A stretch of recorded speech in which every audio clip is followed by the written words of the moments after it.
in Close Encounters of the Third Kind, that first film that came out about UFOs, the house that the mother and little boy were living in, you know, the toys began running around and screws unscrewing in the presence of UFOs. What the film was saying was the same people that run UFOs run haunted houses. And I would say that's absolutely true. In 1969, the United States Printing Office issued a 400-page publication entitled UFOs and Related Subjects, an Annotated Bibliography. The author was the senior bibliographer for the Library of Congress, Miss Lynn E. Cateau. During her research, she read over 1,000 articles, books, and other literature. She summarizes her findings in the preface of the bibliography. A large part of the available UFO literature is closely linked with mysticism and the metaphysical. It deals with subjects like mental telepathy, automatic writing, and invisible entities, as well as phenomena like poltergeist manifestations and possession. Many of the UFO reports now being published in the popular press recount alleged incidents that are strikingly similar to demonic possession and psychic phenomenon that have long been known to theologians and parapsychologists. This document was compiled for the United States Air Force and is now in the Library of Congress. Dr. Jacques Vallée has addressed the United Nations on UFOs and was the model for Lacombe in Steven Spielberg's Close Encounters of the Third Kind. He is the author of 8 books on UFOs and has been widely recognized as the premier investigating scientist in the realm of UFO research. In his book, Messengers of Deception, Vallée says, an impressive parallel can be made between UFO occupants and the popular conception of demons. And in his book, Confrontations, he writes, the medical examinations to which abductees are said to be subjected, often accompanied by sadistic sexual manipulation, is reminiscent of the medieval tales of encounters with demons. He also made this statement, I believe that when we speak of UFO sightings as instances of space visitations, we are looking at the phenomenon on the wrong level. We are not dealing with successive waves of visitations from space. We are dealing with a control system. And he states, UFOs are the means through which man's concepts are being rearranged. They are engaging in a worldwide enterprise of subliminal seduction. Jacques Vallée, at least at that time when he wrote that book, was an agnostic. Interesting that he comes to basically the same conclusions I do as a Christian from my research. And he said about UFOs, they're real, but they're not physical. They're messengers of deception. And this was based on his research of about 20 years. They seem to be psychologically preparing, setting us up for some ultimate delusion that is too horrible even to imagine as yet. I would agree with that. Dr. I.D.E. Thomas is one of a long line of Welsh preachers. He is currently the senior pastor at the First Baptist Church of Maywood, California, and has authored several books which have enjoyed wide circulation. In his book, The Omega Conspiracy, Dr. Thomas explains the phenomenon of unidentified flying objects and offers an explanation that could identify the beings who operate them. As incredible as his explanation may sound, let us regard the ancient saying of Heraclitus, who 500 years before Christ said, because it is sometimes so unbelievable, the truth escapes becoming known.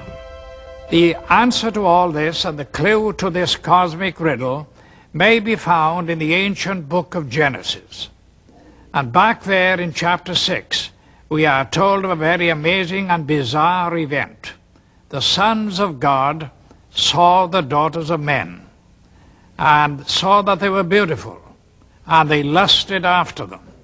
And then we read they married them and sired children from them. For the past 1,500 years, most scholars, including evangelical scholars, have interpreted the sons of God as the good sons of Seth, and the daughters of men as the wicked daughters of Cain.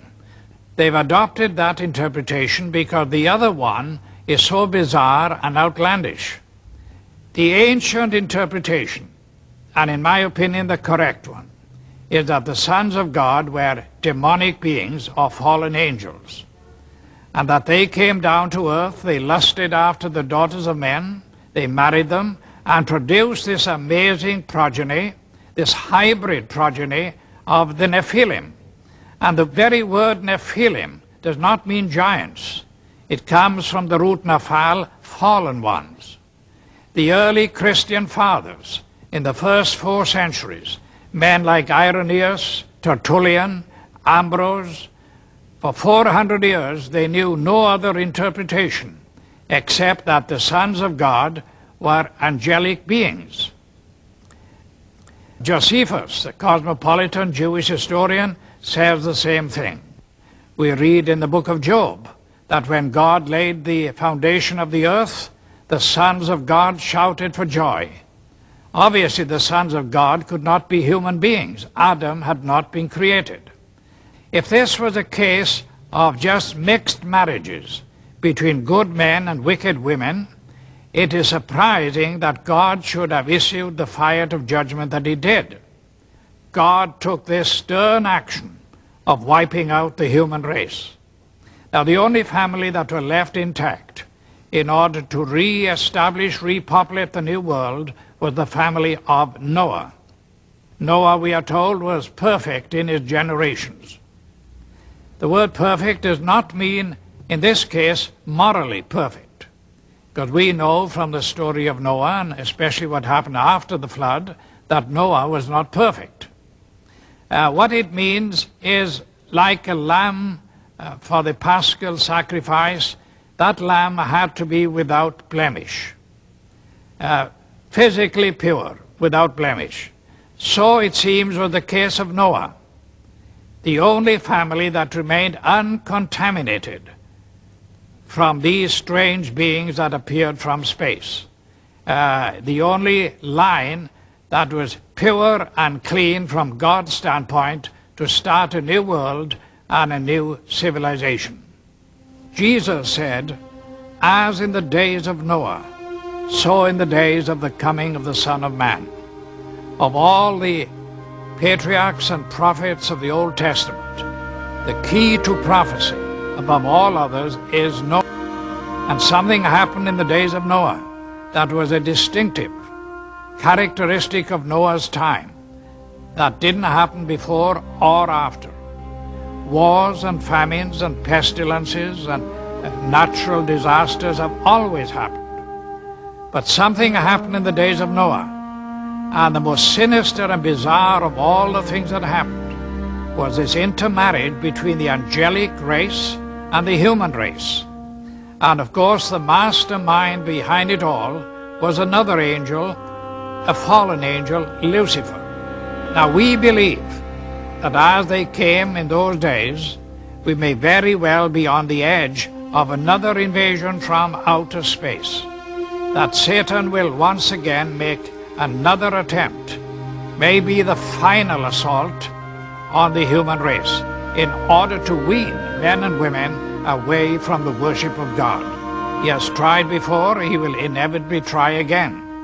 And by seducing the human race, by sending these so-called entities from space, demonic beings, he will try to get people all over the world to worship him and to deprive God of the worship that is due to him. Fortunately, we know what the end result is going to be. But this final or omega assault that will come at the end of time may trigger the coming back of Jesus Christ to rescue his own. Satan has failed before, and the Bible predicts he will fail again.